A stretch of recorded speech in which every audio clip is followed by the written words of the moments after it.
Mesdames, Mesdemoiselles, Messieurs, bonjour. Merci d'être parmi nous aujourd'hui dans ce super salon Imotech.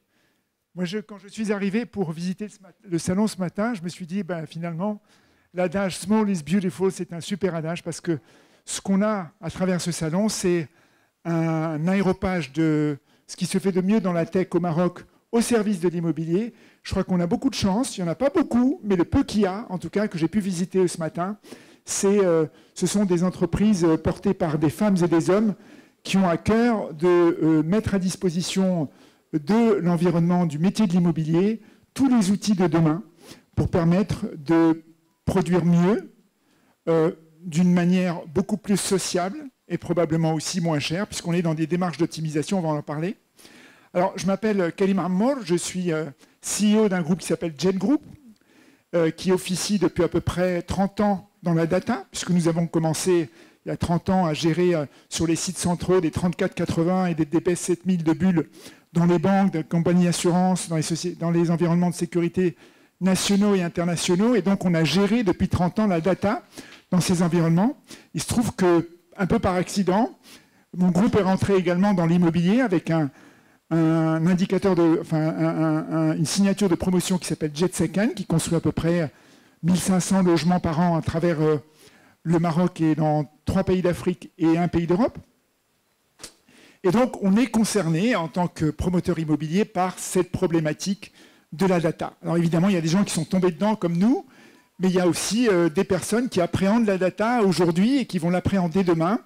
Et la data, souvent, elle fait peur. C'est-à-dire qu'on se dit, oui, mais c'est de l'informatique, qu'est-ce que ça va donner? Est-ce que c'est pas dangereux? Est-ce que balancer mes datas sur le cloud, est-ce que ça va pas se retourner contre moi? Est-ce que mes concurrents ne vont pas pouvoir, à un moment donné ou à un autre, l'utiliser à mon insu ou contre moi? Alors, j'interviens aujourd'hui au titre de vice-président de la Fédération nationale des promoteurs immobiliers en tant que chargé de l'innovation et l'international. Et donc, nous, en tant que promoteurs immobiliers, en tant que fédération, on a effectivement en face de nous un dilemme, qui est de dire, quand nous lançons des opérations de promotion ou quand nous lançons conjointement une volonté de voir les choses changer, s'améliorer, ça a un prix, ça a un cost. Et ce cost, il faut qu'on l'évalue, il faut qu'on puisse le mettre en perspective. Et les promoteurs immobiliers ne sont pas moins bons ou meilleurs que les autres. Ce sont principalement des gens qui sont les locomotives du secteur, puisque ce sont eux qui sont en skin in the game, donc qui mettent la main à la poche pour dire « je prends en charge un projet de développement avec tout ce qu'il y a autour comme composantes que je dois pouvoir gérer et accompagner ». Et ces composantes, vous les avez à travers ce salon PropTech et vous les avez aujourd'hui magnifiquement représentées ici aussi, puisque nous allons pouvoir... nous recevons aujourd'hui Madame Ashraf, alors c'est Chabini, c'est comme ça que ça se prononce? Chabini. Donc Madame Ashraf Chabini, quand il y a un H au milieu, on est toujours ennuyé parce qu'on ne sait pas comment le présenter. C'est Madame Afaf, pardon. Afaf Chabini, c'est ça. Du groupe Mfadel, qui est un gros groupe immobilier qui fait partie également de la Fédération nationale des promoteurs immobiliers, qui officie beaucoup dans la région de Mohammedia où il a commencé, et puis qui aujourd'hui rayonne à travers le Maroc. Nous allons également recevoir Fatima Zahra Marrakchi, qui appartient à la société TINSA. Alors Fatima Zahra, elle a une caractéristique particulière, c'est qu'elle est architecte et elle travaille dans un cabinet de consulting au service de l'explicabilité de la data dans un environnement spatial donné. Et donc, elle est chargée, avec toute l'équipe du cabinet auquel elle appartient, de nous donner plus de lisibilité et de visibilité sur ce qu'on peut faire. Ensuite, j'accueille également, évidemment,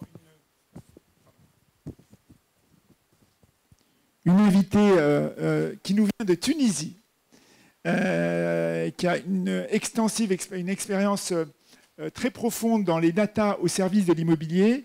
Alors, il s'agit de Ahlam Bouchahda. Vous voyez, il y a encore un H, avec les H, c'est toujours compliqué. Ahlam Bouchahda. Alors, Ahlam travaille dans une société de data science qui fournit de la data aux opérateurs immobiliers tunisiens. Et ce sera très intéressant d'avoir son œil et son regard sur un marché qui est peut-être un peu différent du nôtre, puisque Ahlem m'expliquait tout à l'heure que le côté de solvabilisation des clients dans l'immobilier en Tunisie est un peu plus compliqué, parce qu'on est dans des taux d'intérêt à 12%, 13%, qui sont des taux d'intérêt qu'on a connus au Maroc. Ne nous voilons pas la face, il y a 25 ans, 30 ans, ma première maison, je l'avais achetée avec un crédit au CIH à 13%. Donc, n'ayons pas honte de le dire, les taux d'intérêt sont ce qu'ils sont. Ils dépendent évidemment d'un environnement économique qui est propre, pas seulement à un pays, mais aussi à des données internationales sur lesquelles dont il faut prendre en compte. En rentrant dans cette salle, j'ai rencontré un monsieur pour lequel j'ai beaucoup d'admiration, qui est Rachid Achachi, qui est un des plus grands économistes, selon moi, de notre pays. Et on a beaucoup de chance de l'avoir dans ce salon aujourd'hui. Profitez-en si vous avez des questions à lui poser. En tout cas, voilà, on va donc parler de data aujourd'hui. Et la data, alors en 2 mots, la data, elle est importante pour connaître un petit peu les tendances du marché, pour pouvoir également évaluer les risques que les promoteurs immobiliers et les opérateurs autour des promoteurs prennent, parce qu'il ne s'agit pas seulement pour un promoteur de dire « je prends un risque », mais également ses sous-traitants prennent des risques. Donc quand la data est qualifiée, qu'elle est partagée, eh bien les risques de toute l'opération de la chaîne de valeur, ils diminuent. Et donc on a tendance à tout vouloir s'approprier à soi-même, à se dire « oui, je dispose de la data, donc je limite mon risque », mais il faut savoir aussi la partager, et on va en parler aujourd'hui. Il y a également ce qu'on appelle les diligences raisonnables, qui consistent précisément à mener un processus de diligence pour les problèmes potentiels, y compris dans le domaine juridique. Donc la data qu'on peut avoir sur le terrain induit également des diligences qui ont un impact sur le juridique, et Dieu sait que sur toute une opération immobilière, on a d'énormes risques qui sont portés coup sur coup sur toutes les chaînes de valeur. Le promoteur prend un risque, l'architecte prend un risque, le bureau d'études prend un risque, le bureau de contrôle prend un risque. C'est d'ailleurs pourquoi on a des assurances qui sont adossées à ces risques. Et donc, la diligence raisonnable est un point important que la data doit pouvoir adresser. La data adresse également la stratégie d'investissement pour savoir un petit peu où il faut investir, quand il faut investir, le quand il faut investir est tout aussi important que le où, puisque vous avez, pour mémoire, et on va parler de tech, vous avez un excellent bouquin d'un auteur qui s'appelle Malcolm Gladwell, qui était un chroniqueur du Washington Post, et qui a écrit un livre qui s'appelle Outliers.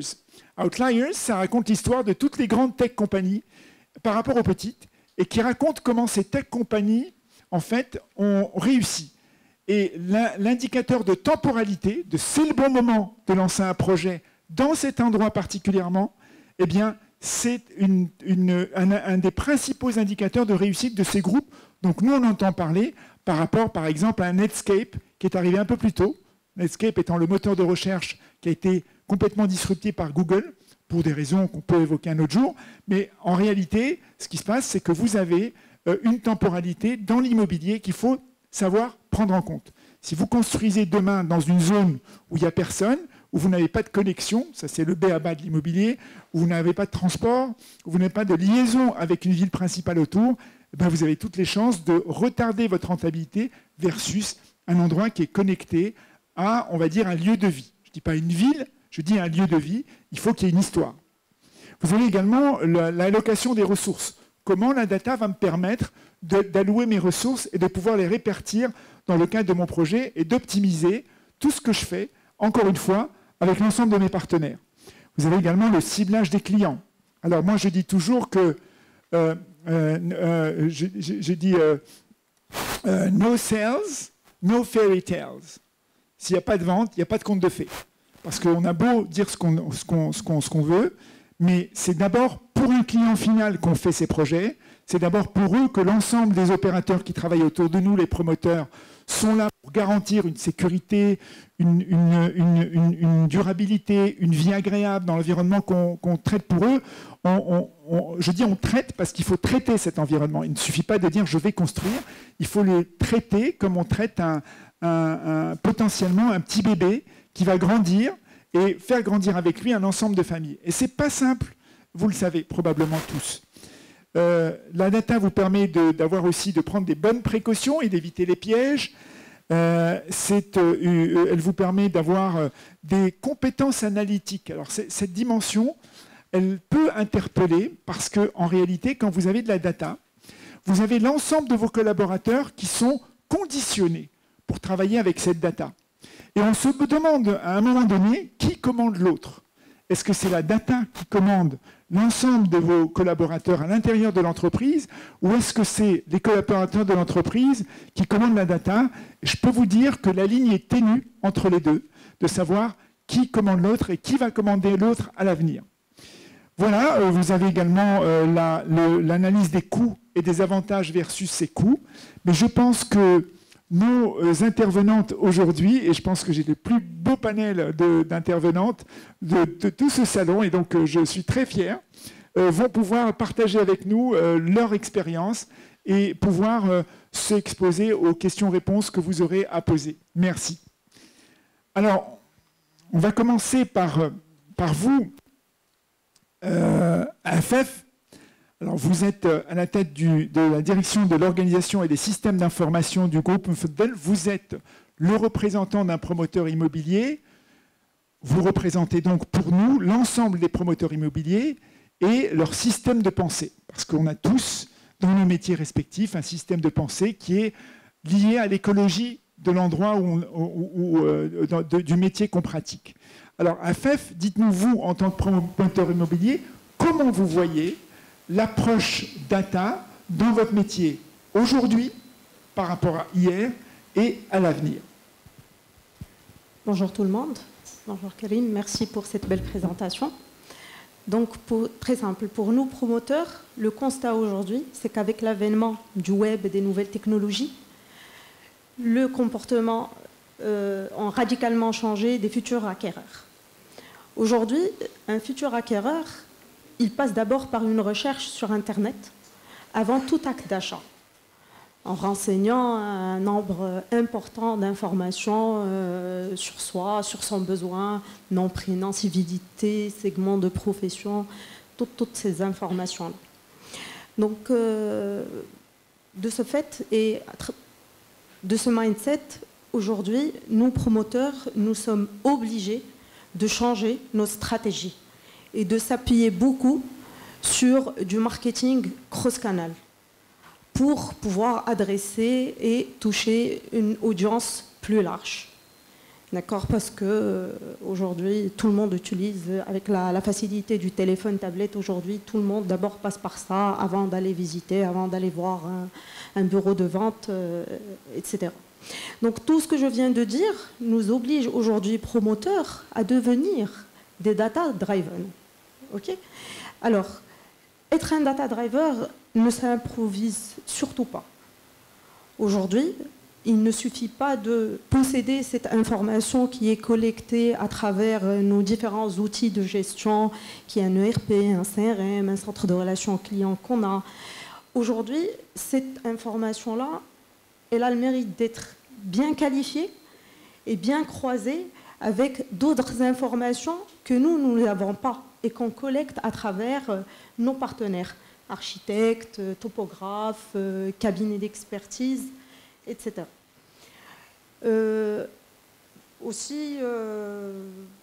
Dans ce cadre-là, vous, en tant que directrice responsable des SI du groupe Mfodel, quel est votre principal concern, comment dire, votre principale préoccupation quand vous appréhendez l'ensemble de vos partenaires sur la partie partage de data? Très bien. Aujourd'hui, cette data est un levier principal que nous pouvons actionner pour accompagner notre développement, notre pérennité, pour bien, on va dire, préparer et modérer nos programmes et bien mettre en place, on va dire, un produit qui a un acquéreur. Comme vous avez dit tout à l'heure, il ne suffit pas de juste faire les choses correctement, mais la finalité, c'est de bien vendre. Et donc, nous, on s'appuie sur cette data-là pour bien vendre. Comment? Donc, en croisant toutes ces informations-là, le programme, il est clair. Nature, quelle nature? Quelle typologie? Quelle superficie? Ainsi de suite. Tout à l'heure, vous avez parlé du quand et du où, mais le quoi, il est très, très important aujourd'hui. Est-ce que nos futurs acquéreurs ont besoin de parcs, de terrasses, de villas, de studios, de F1, F2, F3? Donc ça, c'est ça notre finalité. Et cette information-là, elle va nous permettre de bien orienter notre stratégie de promotion immobilière, d'accord?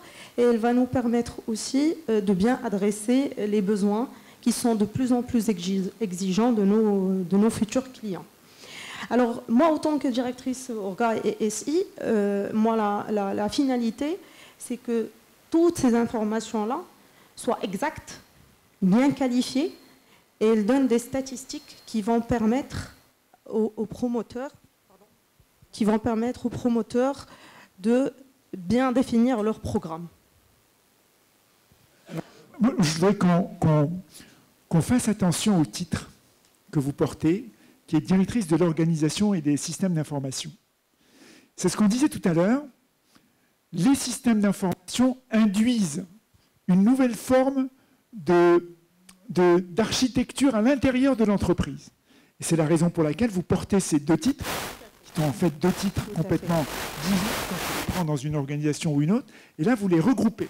Pourquoi? Parce que je suppose que vous allez induire au sein de l'organisation des architectures de fonctionnement, des nouvelles méthodologies de pratique qui vont faire que les gens à l'intérieur vont pouvoir s'épanouir dans l'environnement sur la vision d'entreprise.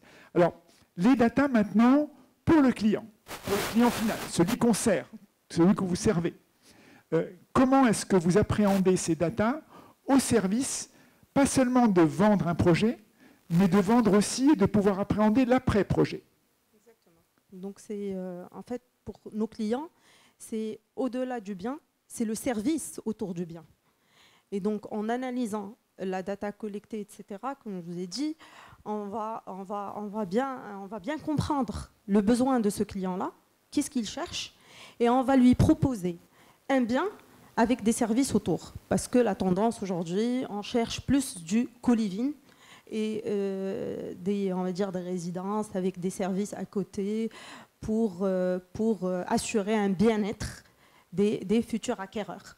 Et comme je l'ai dit, des projets avec des salles de sport, avec des crèches, avec de la restauration autour, avec plusieurs activités, d'accord, pour que cette future acquéreur soit bien dans... Et donc, cette data-là a le mérite d'être bien qualifiée et, on va dire, matchée pour pouvoir sortir cette typologie de projets.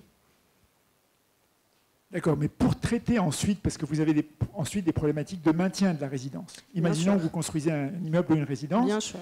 Vous avez des problématiques de maintien, vous êtes liable, vous êtes responsable du bâti, en tout cas pour 10 ans, à travers la garantie décennale, oui. Et également que votre signature soit maintenue dans le temps. C'est notre SAV, effectivement. Et donc ça, vous gérez de la même manière? Exactement.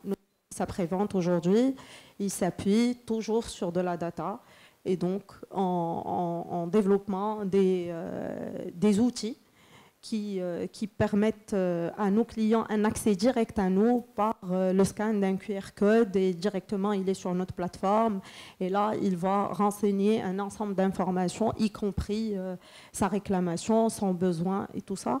Et cette data aussi, donc, elle va nous permettre nous d'agir plus rapidement qu'avant, parce que ça passait de X à Y, etc., avant d'arriver chez nous. Là, c'est un accès direct aux promoteurs, parce que c'est notre image de marque par la suite.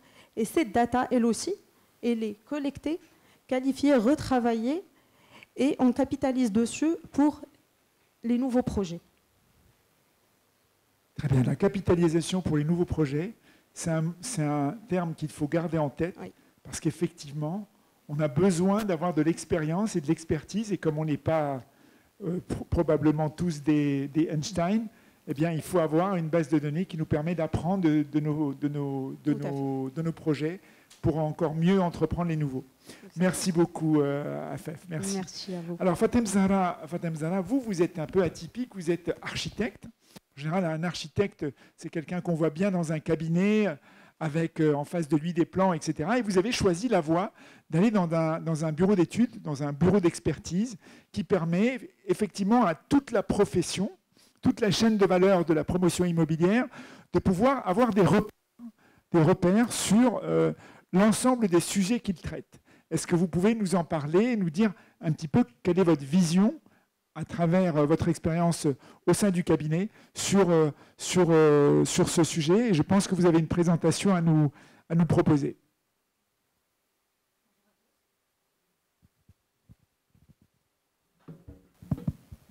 Bonjour à tous, ravi d'être parmi vous. Avant de prendre la parole sur la thématique d'aujourd'hui, j'aimerais adresser mes condoléances à l'ensemble des Marocains qui ont perdu leurs proches dans le sinistre qu'a connu notre pays. J'aimerais aussi féliciter la solidarité qu'a démontré l'ensemble des Marocains. On peut en être que fier et être optimiste par rapport au futur de notre nation. Moi, j'avais compris que mon intervention devait se faire à travers une présentation, donc c'est pour cela que j'ai préparé une présentation. Mais je vous invite, si Karim, à m'arrêter s'il le faut pour créer plus de dynamisme par rapport à mon intervention et qui devra porter sur le rôle de la data dans l'expertise immobilière pour garantir la sécurité des financements des projets immobiliers. Donc, c'est pour cela que mon intervention va porter sur ce volet-là. Et donc, j'ai préparé une présentation dans ce sujet. Très bien, je vous demande de la survoler, je vous poserai des questions entre-temps. Okay, comme ça, vous pourriez aller sur des points bien. précis. Ensuite, on invitera après la présentation de la salle à intervenir. Dans cette thématique, j'ai proposé d'aborder le sujet suivant trois sections. Donc, la première, le rôle de la data-driven dans l'expertise immobilière. Par la suite, comment les données améliorent l'expertise immobilière. Puis, la sécurité du financement immobilier via la data et en l'occurrence à travers l'expertise immobilière. Et puis, citer quelques outils technologiques qui permettent de mettre en place cette approche finalement de data-driven.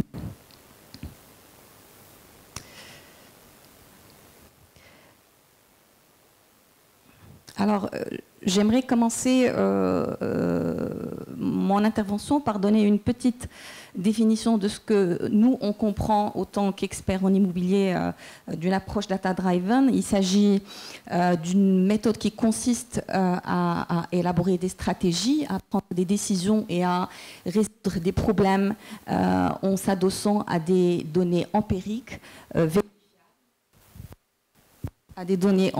vérifiables et non pas sur des avis subjectifs ou des conjonctifs. Cette démarche, elle passe par plusieurs étapes. La première étape qui consiste à collecter la data, par la suite stocker la data, analyser la data et interpréter la data pour pouvoir prendre les décisions éclairées, avisées et gérer les décisions et les actions qu'on va entreprendre.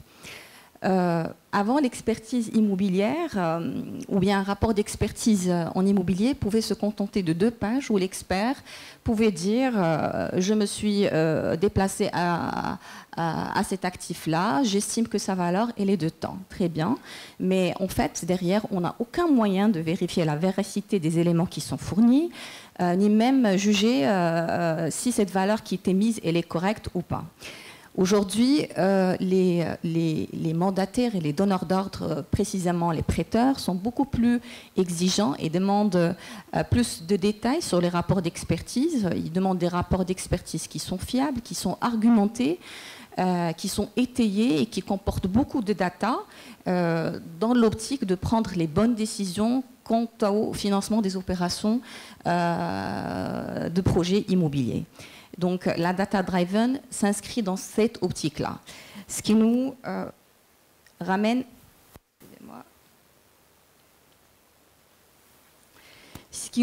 à se poser la question, mais finalement l'expertise immobilière, quel apport dans cette logique de data-driven? Eh bien, elle nous aide à prendre des décisions éclairées, puisqu'elle est basée sur de la data fiable, tangible et vérifiable. Elle nous aide à gérer le risque, parce que on opère dans un marché qui est en mouvement et en changement continuel, et donc l'expertise vient gérer les différents risques qui peuvent se présenter à nous. Obtention de financement, les prêteurs aujourd'hui, pour octroyer un crédit, eh bien, on demande toujours des expertises immobilières qui viennent renforcer notre dossier dans le cadre des opérations de promotion. La transparence de marché, l'expertise et la vocation à donner des valeurs réelles et à éviter toutes les données spéculatives qu'on peut rencontrer dans un marché immobilier. La gestion de portefeuille. Alors aujourd'hui, plusieurs propriétaires de portefeuille souhaitent monitoriser les actifs qu'ils possèdent. Et aujourd'hui, la data nous permet d'avoir des dashboards de ce type-là pour dire que finalement, en temps réel, je suis capable de monitoriser mes actifs et dire que mon portefeuille vaut telle valeur et peut avoir un rendement X pour prendre les bonnes décisions et avancer dans les choix d'investissement qu'ils souhaitent avoir. Alors, tout à l'heure, quand on a parlé de la définition de la data driven, on a dit que la première étape était la collecte de la data. Finalement, au Maroc, quelles seraient les sources où on peut collecter cette data et quelle est la data disponible pour mener cette approche-là? Je citerai trois sources. Donc, les premiers, c'est des sources où on peut en tirer des données publiques. On retrouve la NCFCC qui nous procure des documents tels que le certificat de propriété et le plan cadastral. La NCFCC aussi a adopté une approche digitalisée. Aujourd'hui, on arrive à demander un certificat, un plan cadastral en ligne, ce qui est une grande avancée pour notre pays. On retrouve les organismes publics tels que les agences urbaines, aujourd'hui tous dotés de géoportails qui nous permet de consulter les plans d'aménagement en vigueur. Je cite par exemple le HCP qui nous fournissent les données sur la démographie et l'économie des différentes régions de notre pays. Je cite l'Observatoire du tourisme qui font des publications mensuelles et qui nous procurent de la data très importante dans le cadre des évaluations des actifs à vocation touristique. Je cite aussi les communes qui nous permettent de vérifier les permis de construire et les plans autorisés qui sont procurés dans notre approche de vérification des projets immobiliers dans le cadre des financements. On trouve aussi les données privées qui sont fournies principalement par les agences immobilières et les sites web. Ils nous fournissent principalement les offres de prix, d'accord ? On trouve les banques et les institutions financières. Les banques, je cite en premier lieu Banque Al Maghreb avec ses publications IPI, les indices de prix qui nous permettent un peu de retracer l'évolution de l'immobilier dans les différentes régions du Maroc. Je cite aussi les institutions financières conventionnelles, les banques, qui nous fournissent les indicateurs par rapport au taux d'intérêt et aussi par rapport au prix des transactions, parce qu'il faut savoir que chaque garantie hypothécaire elle est adossée à un compromis de vente et nous, derrière, on arrive à stocker de la data et à avoir des prix transactionnels, une data qui est très importante dans notre approche de vérification. Et la troisième source, c'est les données issues de technologies modernes. La télédétection. La télédétection, à travers les drones, aujourd'hui, on a la possibilité de faire ressortir des images 3D à haute résolution et qui nous permettent de mieux comprendre et de mieux cerner certaines typologies d'actifs. Je cite bien les exploitations agricoles, donc on arrive à avoir une idée claire des équipements, des plantations et jauger par la suite de la pertinence, de la juste valeur des actifs qui peuvent faire bien évidemment objet de financement bancaire. Les données géospatiales fournies principalement par les images satellitaires, on aura l'occasion par la suite de voir à quoi ils peuvent nous servir. Merci. Donc on a une idée précise de ce que vous avez évoqué. Vous avez bien fait de l'évoquer en premier. Et on se rend compte finalement que toutes ces données que vous traitez, on va échanger parce qu'on va essayer de raccourcir le temps. Toutes les données que vous traitez et les endroits parmi lesquels vous allez les chercher, dans quel cadre et comment vous les consolidez, comment votre réflexion opère pour pouvoir dire je fais correspondre ça avec ça ou ça avec ça. Très bien. Alors ça, on peut partir directement sur... Bon, ça, c'est des exemples concrets.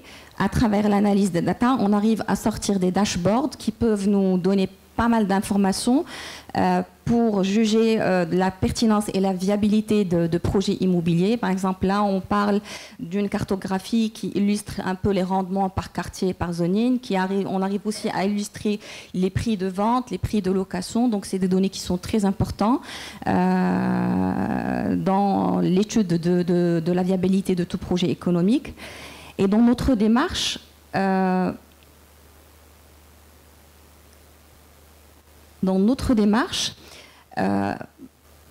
cela commence par une analyse du marché qui consiste à un peu ressortir les tendances du marché, toujours à travers de la data. Par la suite, ces tendances du marché et cette analyse de marché nous donnent une idée macro et micro du projet qu'on est en train d'expertiser. Cela... Alors, excusez-moi.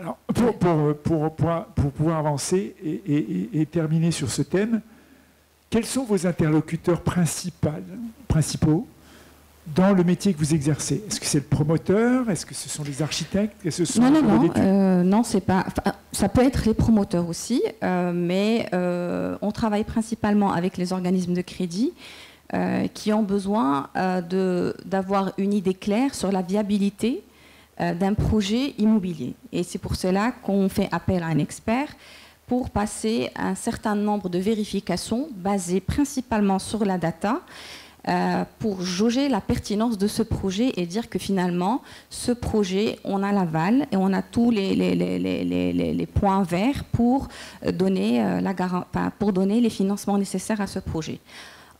Nos donneurs d'ordre peuvent être aussi des promoteurs immobiliers, parce qu'ils sont à la quête de data aussi et de données pour appréhender, pour positionner leur projet sur le marché. Cela passe par des études approfondies, les types de profils, une étude des coûts, une étude des contraintes urbanistiques, une étude juridique, une étude de l'environnement, une étude, un certain nombre de points qu'on doit vérifier pour les aider aussi à prendre les bonnes décisions quant à le développement de leur projet. Merci Fatem Zahra. Une dernière question, oui, rapidement, pour permettre ensuite de passer, de boucler. Qu'est-ce qui vous manquerait aujourd'hui? Quels sont les manques que vous trouvez sur la data du marché marocain qui seraient bien utiles pour vous pour exercer votre métier encore mieux? La data. Oui. La data aujourd'hui, collecter la data n'est pas une mince affaire au Maroc. Aujourd'hui, avec toutes les sources que j'ai citées, l'accès à la data reste très compliqué. Je citerai à titre d'exemple les transactions. Les transactions aujourd'hui, pour avoir tendance et les prix pratiqués sur le marché, il faut se rendre à l'administration foncière. Encore est-il, il faut avoir l'information qu'il y a eu transaction, faire une consultation sur place, sortir un dossier qui est composé peut-être un bon pactole de papier, faire la consultation, ressortir le prix.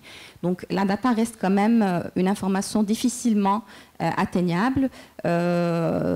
Les documents d'urbanisme aussi, aujourd'hui, en notre qualité d'expert, on n'a pas la possibilité de consulter des aménagements pour identifier les potentiels des terrains et la conformité des constructions par rapport au projet qu'on est en train d'étudier, si le plan d'aménagement il est en cours d'étude. Donc plusieurs contraintes et la data reste la denrée rare dans notre approche. Merci infiniment pour la clarté de votre exposé. En tout cas, moi j'ai appris beaucoup de choses en tant que promoteur. Vous n'allez pas tarder à recevoir des coups de fil de nos collaborateurs pour ça. Voilà. On va avoir le plaisir d'évoquer le sujet précisément de la précision de la data avec Ahlem, qui nous vient de Tunisie, comme je vous l'ai évoqué tout à l'heure.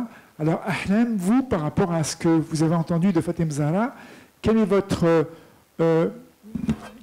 approche de la data? Alors on a à peu près maximum 10 minutes parce qu'on doit boucler le panel. Quelle est votre approche de la data? Si vous préférez, on échange plutôt que de présenter. D'accord. Quel est le format qui vous convient le mieux? On échange? J'ai pas de problème. Très bien. Donc vous m'avez raconté tout à l'heure qu'en Tunisie, vous êtes effectivement une entreprise qui appréhendait la data et qui allait jusqu'au fond pour vérifier que la data est bien, on va employer l'expression propre tout à l'heure. Est-ce que vous pouvez nous en dire plus de comment vous opérez dans votre métier et dans votre expérience en Tunisie? Alors, on collecte toute la data qui est en ligne, sur les sites d'annonces, sur les réseaux sociaux, etc. On consolide cette data, la nettoie, la valide, et vraiment on fait un grand effort dans le nettoyage parce que la qualité n'est pas toujours au rendez-vous. Alors justement, vous pouvez nous parler plus précisément, parce que c'est un sujet qu'on n'a pas évoqué, comment vous nettoyez votre data? Comment vous jugez si la data est biaisée ou pas? Comment vous faites pour dire je prends et je prends pas? Alors, on utilise des algorithmes de machine learning pour pouvoir vraiment partir d'un texte et c'est la machine qui décide à travers l'apprentissage. Elle décide de classer l'annonce si elle est c'est une location, si c'est une vente, s'il s'agit d'un appartement, d'un étage de villa, etc. Donc c'est avec l'apprentissage parce que vraiment la qualité de la data elle est très moyenne pour ne pas dire autre chose.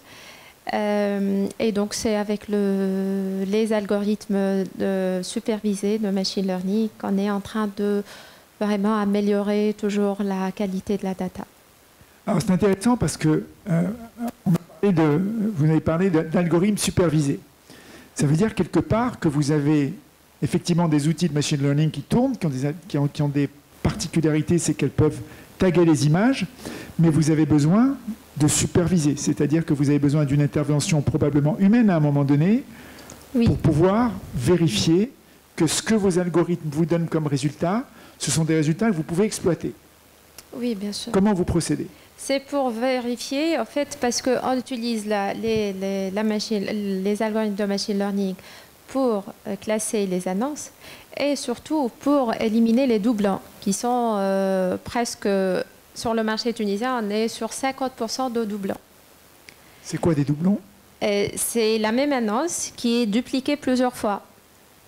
C'est la même annonce qui est publiée par la même personne ou par plusieurs agences à la fois. Et on pourra avoir même, pour le même bien, on pourra avoir même 200 annonces. Donc là, on est obligé de détecter ces doublons à travers toujours les algorithmes de machine learning qui vont reconnaître les images, qui vont dire que ces 2 annonces ou ces 5 annonces, elles appartiennent au même bien, en fait. Et donc, ils vont être agrégés. Alors, pour un promoteur immobilier, voire pour un client final, qu'est-ce que ça apporte? C'est quoi votre value proposition, votre proposition de valeur? Alors, nous, on donne pour le client pour l'acheteur, pour le client final, on donne toutes les informations nécessaires pour qu'il puisse prendre sa décision en toute sérénité. Parce qu'avant l'avènement de la data, on était toujours dans le doute. On n'est pas sûr de la décision, on n'est pas sûr qu'on a acheté le meilleur bien pour notre budget, on n'est pas sûr de la rentabilité.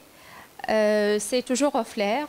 on fait quelques visites et on dit, alors mon frère m'a dit que c'est un bon prix, mon gendre, ma soeur, j'ai un ami qui a pris dans ce quartier et c'est bon. Donc il n'y avait aucune information. Donc c'est toujours au flair, il n'y a pas une information. La décision n'est pas basée sur de l'information, sur une information claire, précise, à jour, détaillée. Donc là, avec la data, on est capable de dire pour chaque bien immobilier qui est sur le marché, de dire depuis combien de temps qu'il est sur le marché, est-ce qu'il a changé de prix depuis? Parce qu'on trouve déjà des appartements qui restent 3 et 4 mois et 6 mois sur le marché. Est-ce qu'il est cher? Quelle est la moyenne de prix du marché? À combien on peut le négocier? À combien va être sa rentabilité? On calcule la rentabilité en se basant sur les loyers dans cette zone, dans ce quartier. Quel est le retour sur investissement? Est-ce que cette zone est une zone à forte tension locative? Est-ce que si on achète maintenant, est-ce que ça va être loué très rapidement ou pas? C'est une information qui est très importante pour les gens qui cherchent un investissement locatif. Donc, on donne vraiment toutes les informations pour que chacun puisse prendre, chaque futur acquéreur puisse prendre vraiment une décision et qu'il soit vraiment fier à la fin, qu'il soit fier de sa décision. Bien, une toute dernière question pour vous. On a évoqué tout à l'heure le fait que la Tunisie connaît, on sait tous qu'un projet immobilier, il est intimement lié à la solvabilité, la solvabilisation de l'acquéreur. Et en Tunisie, vous m'expliquez qu'on était dans des taux d'intérêt de 12 à 13%. 12, oui. 12. Alors comment vous voyez, vous, l'avenir de cet immobilier et par rapport à ce qui s'est passé avant? Et comment vous voyez l'intérêt de la data précisément, que ce soit pour les autorités publiques qui gèrent cette partie-là, parce que l'immobilier en général, dans un pays, c'est une grosse partie du PIB du pays. Et comment vous voyez l'avenir de l'immobilier pour les Tunisiens, justement, sur ce paradigme d'avoir des taux à 12% aujourd'hui par rapport au marché? Là, il faut vraiment installer un système qui est comment dire, une ligne de crédit ou un truc comme ça. Un système de financement. Un système de financement qui est spécialisé pour le logement. Parce que là, on ne peut pas continuer avec 12%. C'est-à-dire que vous sentez qu'il y a quasiment un ralentissement très fort du marché, voilà, et qu'une grosse partie de la population tunisienne est exclue de l'acte de pouvoir acheter son logement pour son avenir. Oui. C'est ça? C'est ça, oui. Eh bien, écoutez, merci beaucoup pour ces enseignements. Merci à vous. Quelques questions de la salle, n'hésitez pas, allez-y. Pour qui vous êtes... vous avez un micro qui circule ou je vous passe le mien? Y a-t-il des questions? C'était limpide? Au niveau des questions, vous avez une question? Bon, en fin de compte, bonjour mesdames, messieurs. Moi c'est Mohamed Lahlou, je suis directeur général de l'agence Carrefour Saken. Et en même temps, je suis président de l'Union régionale des agents immobiliers Casablanca-Stade. Moi, je voudrais revenir sur votre cas de la Tunisie. Comment vous, justement, vous travaillez? Est-ce que vous travaillez dans l'informel? Est-ce que vous avez un projet de loi? Je sais que bien que votre métier, il est réglementé. Ou tout simplement, vous êtes comme au Maroc. C'est-à-dire qu'actuellement, le projet de loi n'est pas encore sorti pour justement réglementer cette profession et parler justement de l'immobilier et tout ce qui est data, etc. Il ne faut pas oublier que la data, il y a des contraintes. Il y a des informations qui sont écoutées par les organismes, par l'État. Il faut le savoir. Maintenant, on voudrait avoir des éclaircissements. Merci beaucoup. Vous parlez du métier d'agent immobilier en Tunisie? Oui, c'est pas dans l'informel. Il y a une loi qui cadre le métier d'agent immobilier en Tunisie. J'ai répondu. Ça veut dire que vous êtes réglementé. C'est pas comme au Maroc. On est réglementé. Au Maroc, on attend toujours cette loi qui doit voir le jour. Parce que malheureusement, il y a beaucoup de plateformes qui sont là. Mais il faut défendre ce projet. Bravo. Hein. Je le sais que vous avez votre projet de loi. Vous avez une loi réglementée. Merci pour votre question. C'est très intéressant.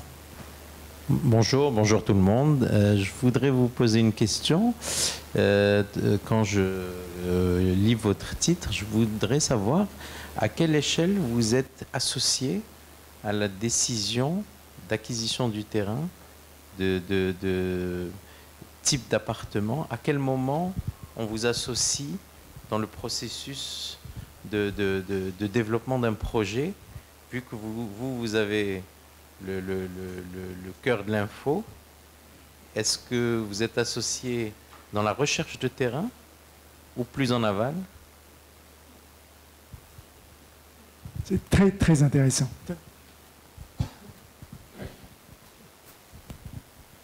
Donc, si j'ai bien compris, vous posez la question sur le profil de directeur organisation et système d'information. Oui, mais du fait... Exactement. Alors moi, je ne vais pas participer dans la recherche d'un terrain ni dans le montage d'un programme, etc. Moi, d'abord, je mets en place toutes les bonnes pratiques, d'accord, et toutes les procédures et modes opératoires qui permettent la bonne recherche, le comment, les règles, les contrôles, attention à ceci, attention à cela. Ça, c'est en amont à travers la mise en place de tout un manuel des procédures. Ensuite, ce manuel des procédures doit être digitalisé et dématérialisé sur des outils.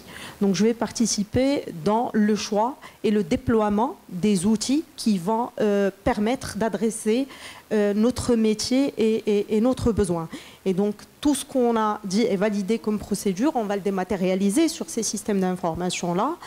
Et moi, j'ai une responsabilité de sortir de ces procédures et ces systèmes d'information une information qui est exacte, fiable et exhaustive. Donc, j'aide à trouver et à qualifier une information et à la dimensionner sous forme d'axes de recherche et tout ça. Et tout ça, on le met à la disposition de la direction générale avec les responsables programmes et directeurs de BU et tout ça pour mouliner et bien adresser le besoin et bien faire leur vrai job. Merci à la fin. Oui. Oui, mais rapide parce qu'on a... Vas-y. Aujourd'hui, quand vous prenez un McDonald's, Oui. la direction générale demande où c'est que je dois être.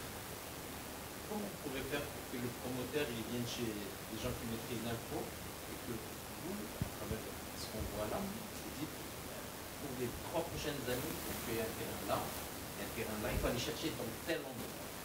Parce que là, on est à l'inverse, on va nous chercher des terrains, on essaye de justifier que le choix de ce terrain vide est le bon.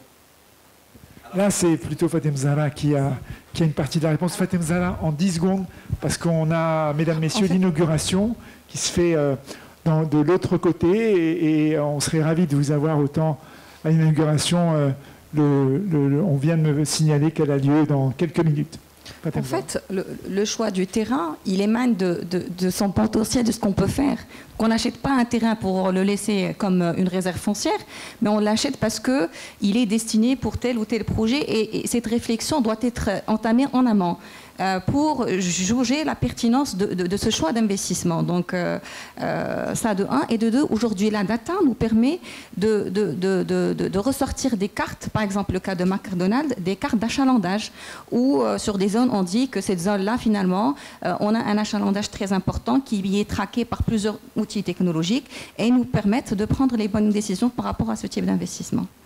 Merci Fatem Zahra. J'espère que vous avez pu profiter du savoir-faire de nos panélistes. On applaudit bien fort. Merci en tout cas pour votre assistance.